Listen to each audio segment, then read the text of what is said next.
Welcome to the annual UPDES training. My name is Dawn Barbie. I'm in the Public Utilities Department. Let's get started. This presentation is all about preventing water pollution and protecting our waterways. The Cuyahoga River in Ohio actually caught fire on June 22nd, 1969 for the 13th time. The river caught fire due to extensive pollution from industries along the river, including oils, grease, sewage, and paint. This particular fire was front and center, highlighting how waterways in the U.S. had become extremely polluted, and this led to the Clean Water Act of 1972. So after the Clean Water Act, the Water Quality Act was implemented in 1987, and this was a phased approach to address stormwater runoff and establish the NPDES, the National Pollutant Discharge Elimination System. For the state of Utah, we have the Utah Pollutant Discharge Elimination System. Essentially, the state issues a permit to cities and municipalities in order to discharge stormwater runoff into local waterways. On a city level, we must comply with the state or risk fines. We also want to ensure good stewardship for our city and the environment. So what is stormwater? Stormwater is, as you see here, rain, sleet, hail, and snow. So the next question might be, where does it go? So you'll see on the left, you'll see the water flowing off of sidewalks and streets going into that storm drain, and it goes directly to a water body. This is the Jordan River over by River Oaks Golf Course, and it shows that there's absolutely no treatment. It goes straight from the storm drain into that waterway without treatment. Since there's no treatment for stormwater, stormwater is one of the biggest sources of water pollution.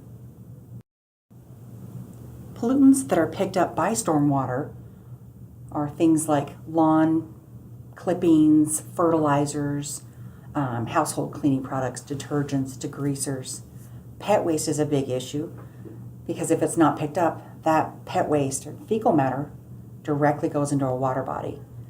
We have other issues like paint and dirty water, landscape materials. So if you have a delivery of gravel, dirt, for example, they'll sometimes put that in your gutter, and that directly impacts the nearest storm drain. And then, of course, other hazards like antifreeze, oil, and gas. So if you were to take a snapshot and scoop up water from an impacted waterway, this is what you're looking at: yard waste, sediment, garbage, and other detergents that are used that are in the water. Want to take a dip? If you're in here, you could potentially, again, be exposed to pet waste, motor oil, garbage. So how do we address pollutants? IDDE is illicit discharge detection and elimination. It's the improper disposal of anything other than water down a storm drain. The entire point is to keep people from discharging or dumping things that pollute water. So these are examples of illicit discharges. On the top left, this is actually a grease trap overflow. A grease trap was not correctly maintained, therefore overflowed. What we're looking at is water, grease, and sewage. Obviously, that's a problem. The milk spill to the right is where a milk tanker was involved in an accident and milk spilled all over the road. That milk will need to be cleaned up so it doesn't wash into the nearest storm drain and impacting the ecosystem of the nearest water body. On the bottom left, we had a resident call in about blood in the parking lot. Upon investigation, there was another resident who was actually processing his deer in his garage and allowing that blood to free flow into the storm drain you see right there. And then the final example on the bottom right is a resident who was actually doing some vehicle maintenance and didn't have any kind of secondary containment. He didn't have anything capturing or absorbing any of these antifreeze, oils, and gases, again, directly impacting the storm drain nearest by. So when something happens, what do? Sandy City has a public inspector who actually will go out and investigate illicit discharges. So why does the health department get involved? If the discharge actually reaches the storm drain, the health department will investigate and establish whether or not it's a public health concern. Also, they do the investigation and the enforcement. So if they find a violation, they can levy fines to offenders. This is the flow chart that we have for Sandy City, that it shows exactly step by step what we're supposed to do based on the information that we have. So who's responsible for protecting waterways? Sandy City has responsibilities as well as construction companies, businesses, and the public. Sandy City responsibilities include public education, outreach, involvement, illicit discharge protection and education. We have control measures for construction site, pollution prevention, businesses, new development and redevelopment management practices, and pollution prevention, good housekeeping for us as a city ourselves. And of course, if we see something, we say something and report it. Construction companies, like businesses, also have a valued interest in minimizing the impact on stormwater by pollution prevention and good housekeeping. So BMPs, or best management practices, a written document of all procedures, whether it's to keep their operations running smooth, pollution prevention, or an illicit discharge response. And of course, if they see something, they should say something. So public and citizens, whether you live in Sandy or in another city, we also have a responsibility to minimize our impact on stormwater by pollution prevention and good housekeeping. And of course, if you see something, say something. So examples of Sandy City good housekeeping or best management practices. You'll see on the top left is our street sweeper. This provides two great benefits. The first is it cleans our streets, so our streets look nice and clean and presentable. The second benefit is by cleaning our streets, it keeps debris out of storm drains. You'll see the Vector truck on the right. The Vector truck actually goes and cleans out storm drains.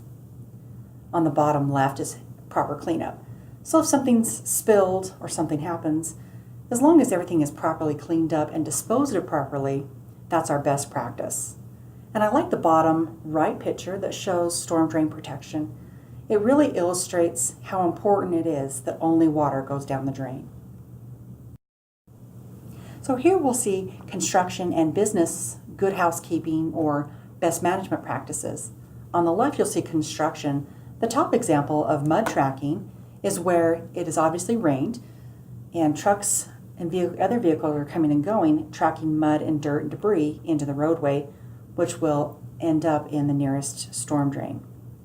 And just like the city, the example just below, if something's accidentally spilled, as long as it's properly addressed, cleaned up, and disposed of, that will eliminate any possible pollution problem. On the right, we have some businesses. The top one obviously is specific to restaurants. You can see that if grease traps are not properly maintained, it can become a problem. And then down below with landscaping, if you're a business owner, know what your management companies are doing, that they're following procedures. An example is landscape companies know what they're doing and what they should be doing. For example, cleaning up the lawn clippings. By requiring businesses and construction companies to maintain their properties and discourage illicit discharges, we can protect our water. So as a citizen or a resident, what can you do? The top example is a car wash. These are professional businesses that recycle and dispose of their water and chemicals appropriately. If you want to wash your car at home, that's fine. Just make sure it's on the lawn. If you're washing your car on the driveway, even if you're using a biodegradable soap, it's still a problem. They are biodegradable, but how long does that take? Probably long after the fish and the wildlife have been exposed to it. The pet waste pickup, again, pet waste will end up directly in our water systems. We want to keep that out. Also, keep out debris from gutters. Leaves and dirt, they're organic, yes, but they clog up and take down oxygen levels, directly impacting wildlife and flooding becomes highly likely. So how do we minimize and prevent pollution? Here we'll talk about hard or impervious surfaces. Impervious surfaces like pavement and cement do not allow water to seep back into the ground. So here in this example you'll see on the far left, the natural water cycle is, for example, it's raining, the water drives back into the ground, hits a water body, evaporates, and continues.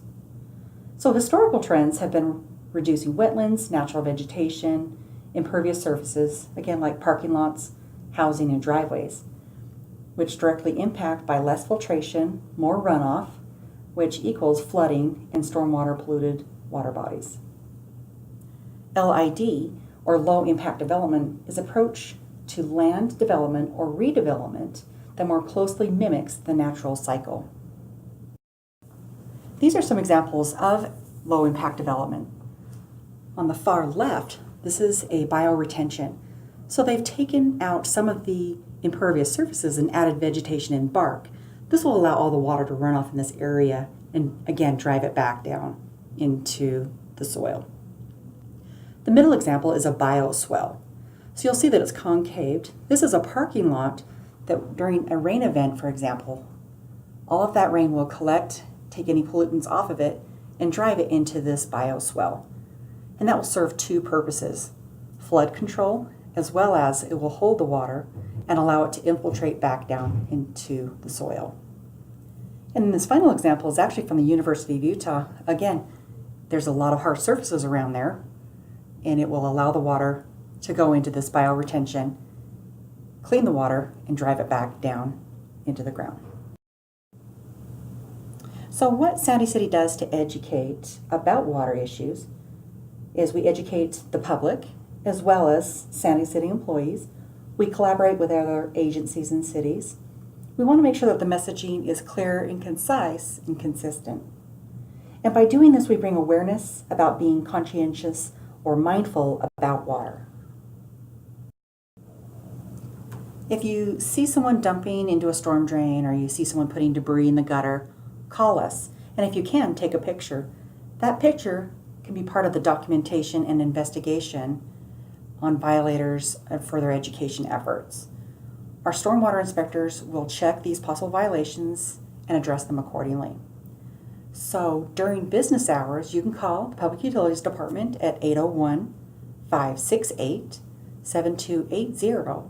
Or if it's after hours, there's always someone on call at the Health Department at 801-580-6681.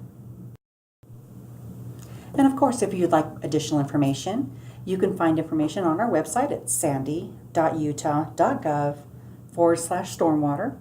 You can also file a report online on our website, as well as the state of Utah has frequently asked questions. It's a great resource for stormwater. And of course, the EPA.gov/NPDES for more information.